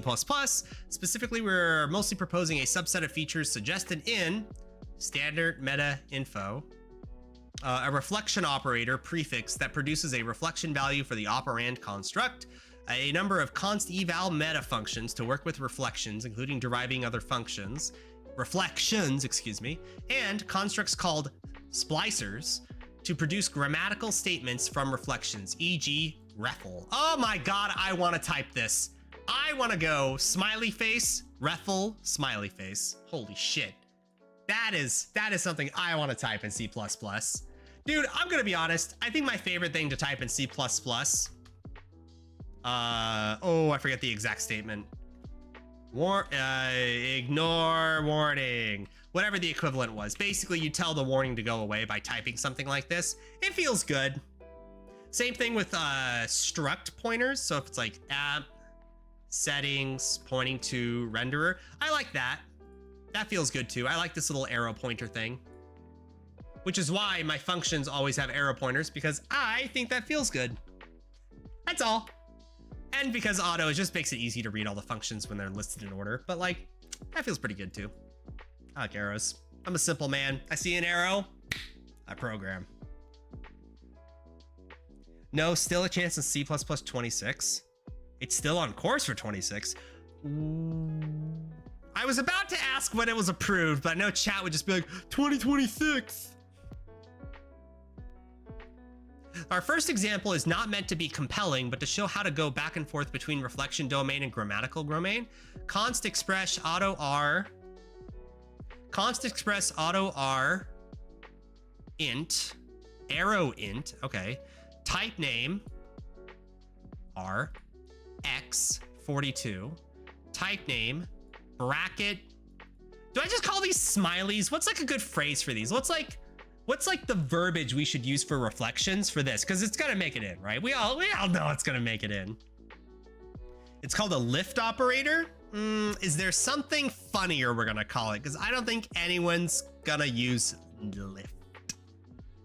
We're gonna say what? Left lift? No, that's dumb. We're C++ programmers, okay? We're verbose, not dumb, okay? We're not gonna say left lift, right lift.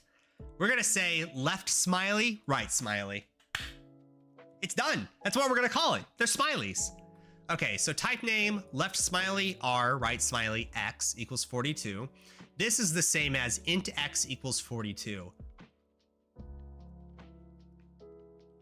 Oh, I see what it's saying. Oh, I see what it's doing now. Okay.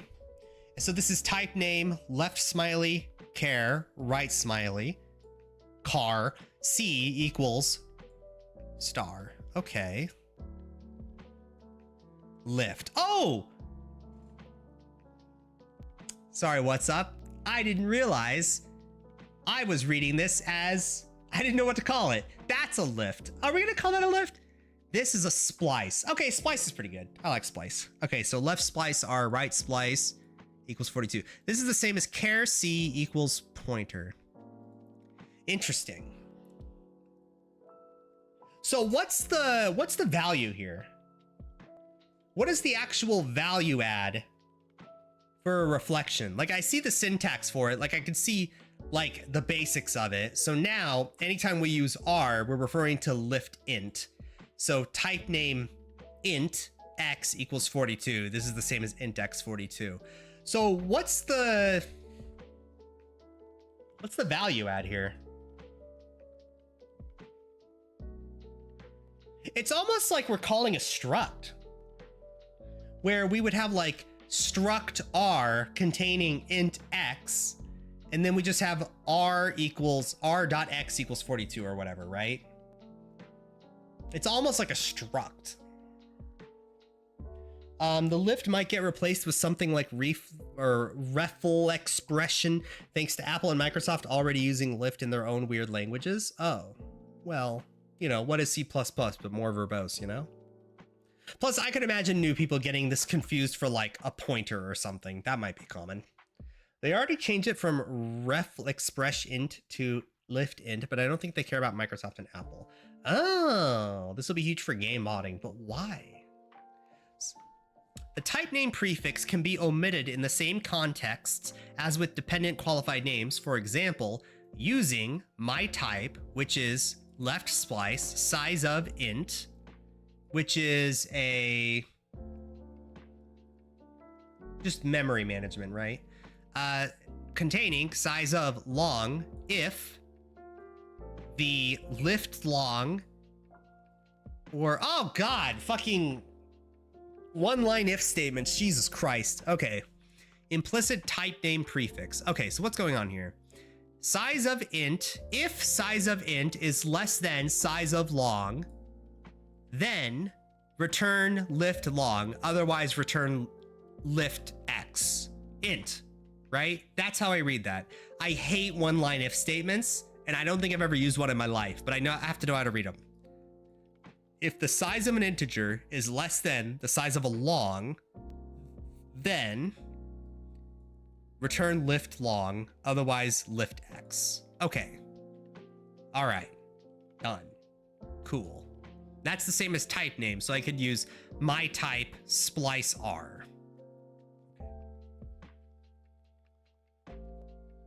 Our second example enables selecting a member by number for a specific type. It also shows the use of meta functions dealing with diagnostics. All right, what do we got here? We have a struct S containing the value that's initialized unsigned I to J 6 semicolon end bracket semicolon. So that's the entire struct, right? It contains an unsigned I bracket 2 and an unsigned J bracket colon 6. Okay. Const eval auto member number int n. Okay. So this is a function that returns void. That's why there's auto here. So, oh no, it's not returning void. Wait, what the fuck? Const eval auto member number. I thought if you had any return statement, you had to explicitly call the return statement in an auto called function. Otherwise it returns void. No, it returns std meta info. Oh, I didn't know that. I thought whenever you called auto in a function in C++, like auto initialize, and I didn't have any of this, if I didn't have any of that, this would call void. So right now, well, it's obviously not going to work because I have a standard expected, but if I just deleted this, nothing would happen, right? Yeah. Well, because we're returning a value too. Interesting.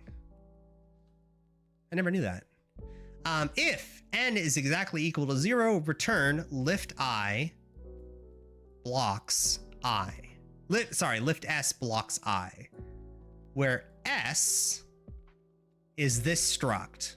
Oh, it's I. Return 2. Oh, that's kind of cool. So this lift s is implying... Okay, that's kind of cool. I like that. It might deduce the void as well. If you don't have any of that, it will deduce to a value type. Oh, shit, I'm learning so much today. Damn, C++ 26. Learn something every day. How cool, you got a human VTuber? Bidomichi! Hi there. How's it going? It's been a while. I remember you. Cute name. Benomici. It sounds Italian. Was that racist? That was a little racist. I'm sorry. I like the fonts. What can I say? All right. Are we done with reflections? Okay, we're done with reflections. Any other features in 26 we want to do? I don't think so. I think that's pretty much it for now. There's nothing that makes me want to be like, oh, let's make this game in 26. I think we're just going to stick to C++ 23. Oh my God, never mind. Oh my God, I just saw it. I just saw it and it's on the screen right now. And it's the single most wonderful thing they have ever added to C++. Oh my God, it's so simple and it's so beautiful at the same time. And I know you guys are going to make fun of me, but I don't give a shit. I am so happy they did this.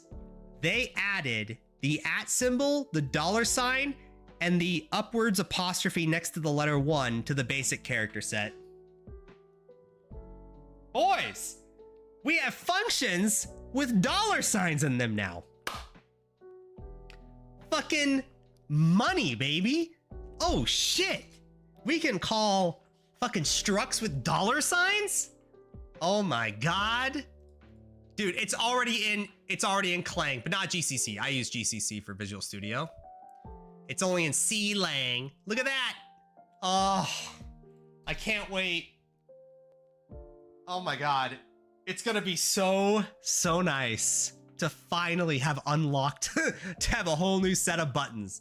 And really what's truly exciting, honestly, is that C++ is gonna be using these to like make other shit easier.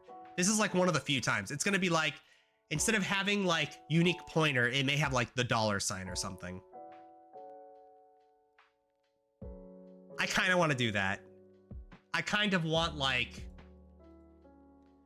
using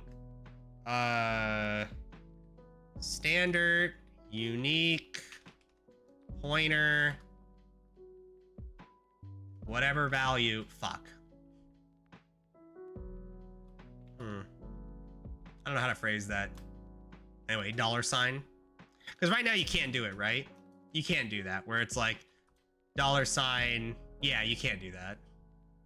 Expecting a semicolon. The fuck? In any case, I wanted like that position, stuff like that. But I know I'm not gonna be able to do it.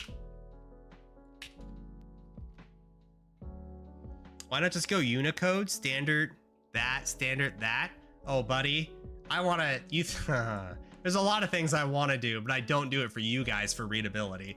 You think I wouldn't, hold on. I gotta blow your guys' minds. This is not even the font I wanna render in, or wanna type in. So right now we're in Victor Mono. There's one language. Where is it? Where is it? It's been so long since I made this joke. I say joke, it's the truth. What was it called? It started with a C. Where's my boy? Wait. Was it Cedarville? Oh, it was Cedarville. Chat. This is what I actually want to program in because I like cursive. This is like readable to me. Oh my God. Why? Why do you people not let me do this? I would love to program in this. I don't mind cursive. Plus, look at all the the letters you could fit in such a small amount of space. Like this is so much more readable to me. SDL underscore init underscore everything. It's not even that hard to read, and everybody's like, ugh. Why not just go Unicode? Oh God, I forgot the semi-cursive typography. Oh yeah, baby. Oh yeah. No, this is how I would love to program in, but everybody always makes fun of me. So we compromised. We went to Victor Mono, semi-bold. Okay. And then we compromised on this, which has capital letters the same, but lowercase ones are cursive. And not even all letters are cursive. Like the I is normal. The O is normal. The N is kind of normal. But stuff like R is cursive. It's a compromise. You are special, aren't you? Yes, I am. Thank you. My mom says I'm a special boy. I'm happy you pointed that out. Thank you. Chat. I love programming. It's fun. So I'm getting a degree in it. Oh shit, my assignment. Oh fuck. Hold on. When is my assignment due? I know I have an essay due tonight, but I don't know when it's due. I already have it done. But let me just double check. Hold on. Hold on, chat. Hold on. Hold on. What is my... 1 second. Log in. Online campus. Hold on, chat. Pause. Pause. Let me just check something real quick. Oh, it's tomorrow. Okay, sweet. You guys want to see what I'm doing right now? Computer Science 1101 Introduction. Learning Guide 3. This is what I'm learning right now. So I'm learning Boolean algebra and logic gates, commutative law, associative law, distributive law, and law or law inversion law. There's a lot of laws. And then what else am I learning? Utilize the laws of Boolean algebra to simplify complex Boolean expressions. Explain the relationship between De Morgan's theorems and other Boolean algebra laws in solving logical problems. Construct truth tables for different logic gates and combinations of gates. That's just showing you understand the logic gate, right? Where it's like X, Y, Z. If X is 0, Y is 1, Z is 0 or 1. I would imagine that would be it. Determine the equivalence of Boolean expressions using algebraic manipulation and truth tables. That's fucked. Dude, fucking Boolean expressions in like mathematical expressions, it looks so dumb. We could take the self quiz. Oh, the self quiz isn't available yet because this is next week. Where's my unit 2 self quiz? We can do that together. All right, chat, do you know your computer science? IRL quiz, baby. Let's do this. All right, what is the base of the binary number system? 8, 10, 2, 16. Obviously it's 2. Okay, chat. Obviously it's 2. What is the hexadecimal equivalent of the octal number 756.603? Oh, shit. Oh, God, why would you do this to me?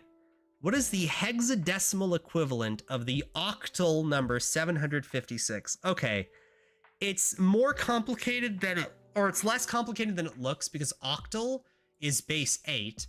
Hexadecimal is base 16, which means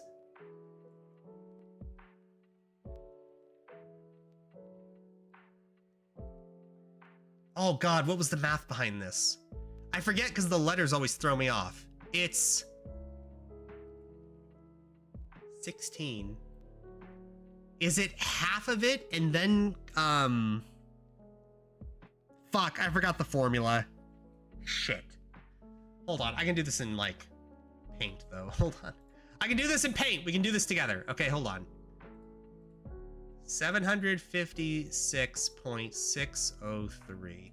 Convert that to hexadecimal from base 8. Okay, so what is X? What is X? I think what you have to do, if you want to convert base 8 to base 16. Base 16. I thought it was divide the whole thing by 2 and then convert to base 16.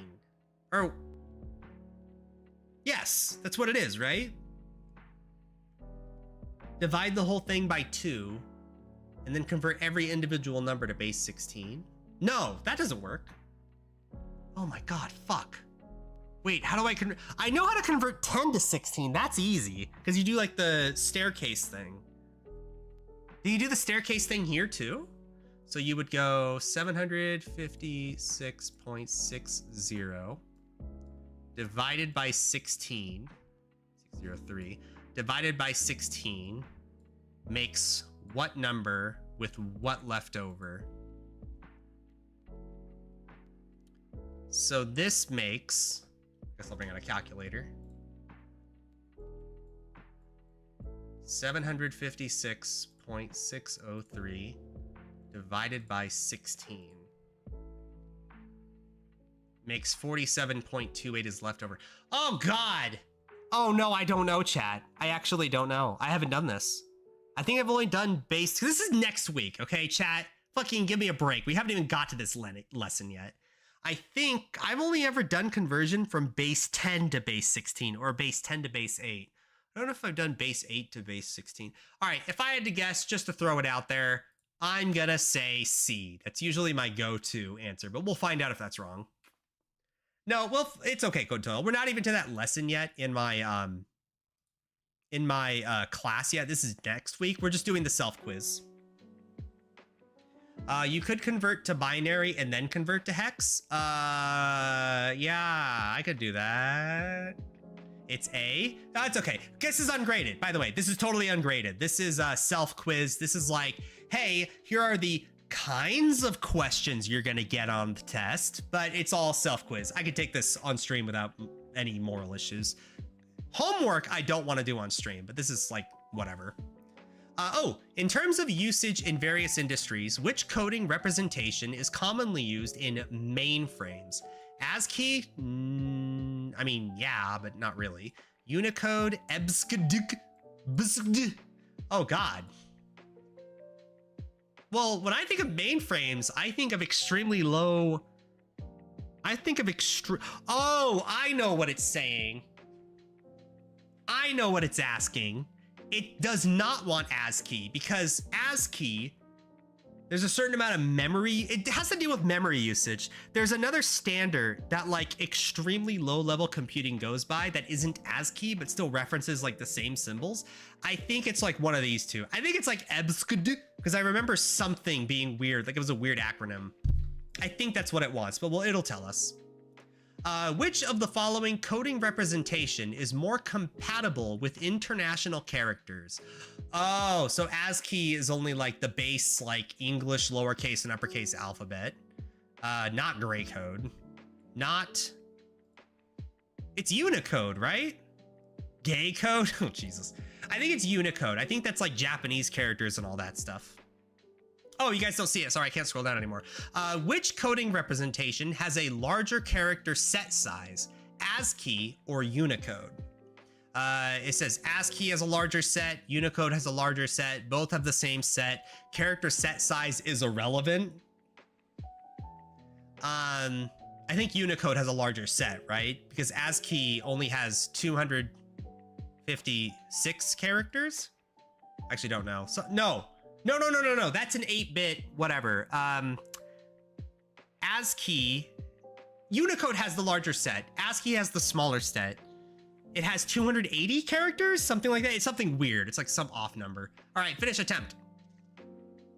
Submit. Submit. All right, what do we got? Base binary number system, 2. Correct. Oh, what is the hexadecimal equivalent of octal number 756.603? It is not C. I don't know the answer to that, but it's also not my concern until next week. In terms of usage in various industries, which coding representation is commonly used in mainframes? Oh! Look who did their motherfucking homework. Oh shit. Chat, I'm telling you, I am a straight A student, and I have yet to be wrong about this shit. Oh! Fucking glad I remember that random fucking line in the textbook. Holy shit. I was like, yeah, I remember there being like a really weird acronym. I remember because it was like, oh, if you're doing like low level shit and the memory requirements are too big, there's like some alternate thing. Which of the following coding representation is more compatible with international characters? Unicode. And the last one you don't see, I got correct. You can kind of see the check mark there. Unicode is a larger character set. All right, let's do it again. We get different questions. Convert the hexadecimal 1A to binary. Okay, this is the kind of shit I want to see. This is easy. So the letter A is the representation of the number 10. 1 is 16 to the power of 1. So this number is in decimal, 16 plus 10 is 26. That's how I read this, I think. It'd be 16 plus A, which is 0, 1, 2, 3, 4, 5, 6, 7, 8, 9, A, so 10. Yeah, this is 26. Convert that to binary. Now, in order to convert it to binary, This is where the little, hold on. This is where my like little ladder comes in. Hold on. Hold on, let's do the ladder. I know the ladder. Hold on. Oops. 16. Divide it by 2.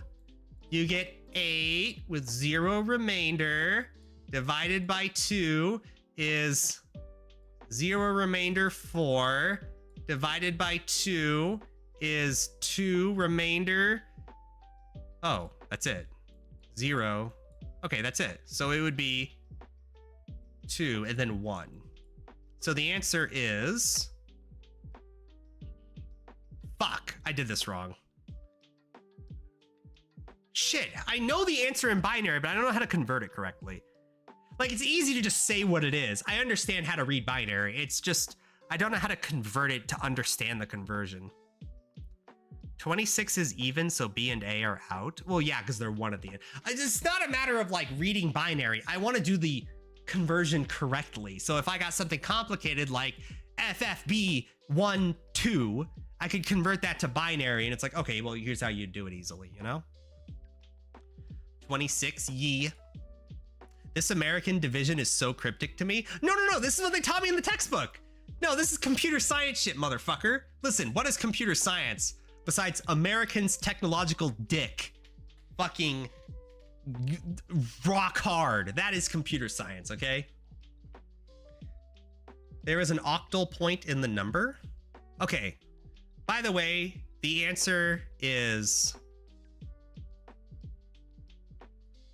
This is 2 to the power of 1, 2... No, 0, 1, 2, 3, 4. No, 5. This is 2 to the power of 5, which is 2, 4, 6, 2, 4, 8, 16, 32. Never mind, it's 2 to the power of 4. 2.248, 16. 16. Fuck, I think it's C. Jesus, I'm just give me a break on the conversions. We haven't actually got to this part in the fucking homework, okay? Give me a little bit of a break on that. Convert the following octal number to binary.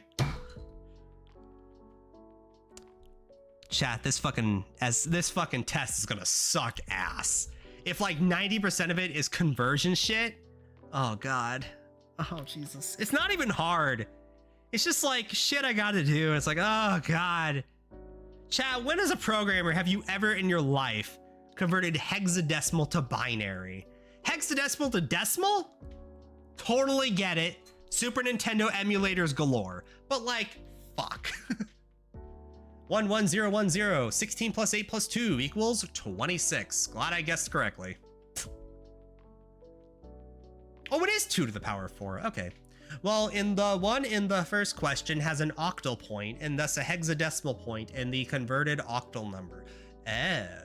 Never manually? I never manually converted anything. We have tools for that. Yeah, but what if you get told by your boss to make the tools? Gotta know your shit, chat. When checking flags that are set in sub-integer values. All right, convert this to binary. Octal, this is not 64. It's not even close. It's 8 to the power of 6. Oh God. 8 times 8 times 8 times 8 times... No, wait, this is wrong. Wait, what the fuck? I'm sorry. Holy shit. It's 8 to the power of 2. No. Am I dumb? I might be dumb. It's, hold on. 1, 2, 3, 4, 5, 6, 7, 8. 1, 2, 3, 4, 5, 6, 7, 8. 9, it would become the number 10. So it's 8 times 6. Oh, it's 8 to the power of 1 times 6. Okay. Holy shit. That was so confusing in my head. I don't care if it's like, oh, it's so easy. Listen, all right? Fucking give me a break, okay? It's not your test this thing matters on, all right? Yes, it's 8 to the power of 1 times 6 plus 4. It's 52. Okay. 52 converted into binary is gonna be, hold on, I know my little ladder thing. I've done this. Oh, no, that's decimal. Never mind, that doesn't work. Oh, well, I guess I could do it now that I have 52. Yeah, I can do that. So 52 divided by 2 is 26 with 0 remainder. And then we have divided by 2 is 13 with 0 remainder. Divided by 2 is 6 with 1 remainder. Divided by 2 is 3 with 0 remainder. Divided by 2 is 1 with 1 remainder. And that's what it is. So it's 1, 1, 0, 1, 0, 0. 1, 1, 0, 1, 0, 0. Done, baby! You guys all made fun of the staircase shit. You all made fun of it. It's like, oh, American division. Look at that shit. Look at that look, 1, 1, 0, 1, 0, 0. Boom. Fucking, I can convert anything to fucking binary. Fucking easy, boys. I know, I freaking really use octal. Never use it? Oh, geez. Hell yeah. All right, next. What is the maximum digit allowed in the octal number system? Oh, this is easy. So given any number system, n, the maximum number is n minus 1. So if it's like the 32 number system, the maximum number would be 31. So an octal 8, it'd be 7. That would be the maximum number.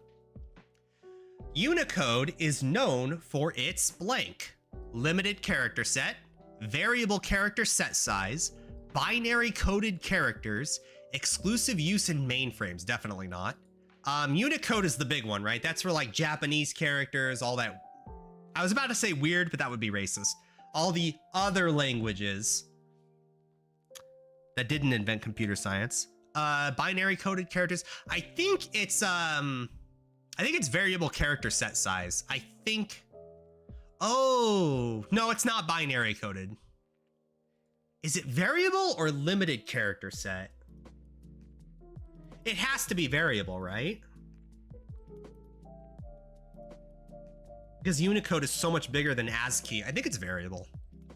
What does ASCII stand for? Ooh, chat.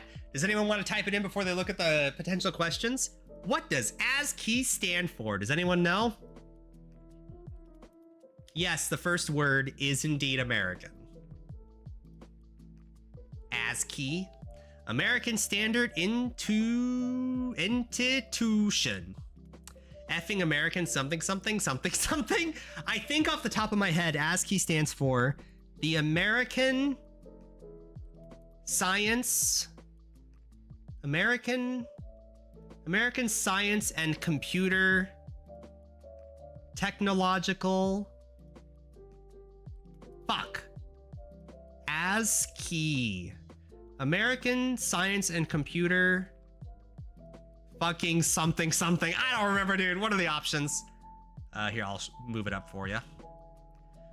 The American Standard Code for Information Interchange, American Standard Code for International Integration, Automated System for Coding and Information Interchange, no. All Standard Code for Information Interpretation, nope. It's either A or B. I think it's Information Interchange, because international integration makes no sense. It has to be information interchange. Yeah. Oh, Amdad says B. We got disagreement. I think it's A. All right, finish attempt. I love these self-quizzes, dude. Makes me feel a lot more confident. All right, go. We got 100%, boys and girls. Oh, shit. Hexadecimal was correct. 1A to binary. 64 to binary was correct. Maximum digit allowed, 7, correct. Unicode is known for its variable character set size, correct. And information interchange. All right, let's do another one. Fuck it. Reattempt. Okay, here's the problem, chat. There are set questions. There's like a finite amount, so you're gonna see some repeats. Unicode is known for its variable set size. What is the base of the binary system? What does ASCII stand for? Which one has a larger set? And the octal number. Yeah, we ran out. Oh well, that was good questions though, right? We learned a lot. Look at how much we learned, chat. Oh, is that it for today? We did, chat. We didn't program a single line today. But here's the deal, okay? Tomorrow, you guys are getting some motherfucking entity factories. Ooh, you guys ever made a factory before in programming? We're gonna make them tomorrow. We're gonna have a shit ton of vectors. We're gonna have methods to do those vectors, and it's gonna be beautiful, chat. Get this. We're gonna have a tag system where if we give something the tag of bullet, it'll automatically fucking add it to all the components it needs to. Oh, or add it to all the vectors it needs to. Give it the appropriate components if we need it to. Oh, it's gonna be so automated, so modular. Oh, fucking sexy is what it's gonna be. Think of how much fun we're gonna have tomorrow. And that's what we're gonna do. So we're gonna save it there. We're gonna save, I should save this. It was kind of a good thing to put on the screen, huh? Game expectations, save, close. I shouldn't use that background. That's a little bit too lewd for chat. Next. That's too weeb. Next. That's not weeb. That's based. All right, everyone. Have a good night. Wolfie EXC. Oh my goodness. I'm sorry. I didn't even see you there. Hello. Hi. How's it going? It's been a while. I learned to convert 64 octal to binary. Ooh, hell yeah, you did. The set seems to be 10 questions. No, there's more than that. I think it's 12 questions is in the total thing. We just got unlucky with the rolls. Well, I guess we got lucky. We didn't get the same question on the second quiz. I think it's 12 questions. Huh? I've been here? What the fuck? Listen, all right? If you expect me to be a good content creator who remembers everyone in chat at all times, I am so sorry. All right, anyway, I think we're gonna do an IRL stream tomorrow. I'm gonna shave tonight, chat. So if you wanna see me with a much better shaved face and not a pearly white shirt, come by tomorrow. We're gonna have fun. It's gonna be a blast. We're gonna do entity factories. It's gonna be badass. All right, chat, come here. Come here, you little bitches. You've been got a little too much IRL Gary today. You forgot what Gary the Goo Boy was like, all right? You guys forgot, didn't you? You forgot the illusion. Same time? Oh, usually we stream at 4:30 every day, and then I delay it 20 minutes, but yeah, it's the same time tomorrow. All right, everyone, have a good night. Have a good evening. Give me kisses. Give me lick. See you later. Bye. Where's the button? Where's it?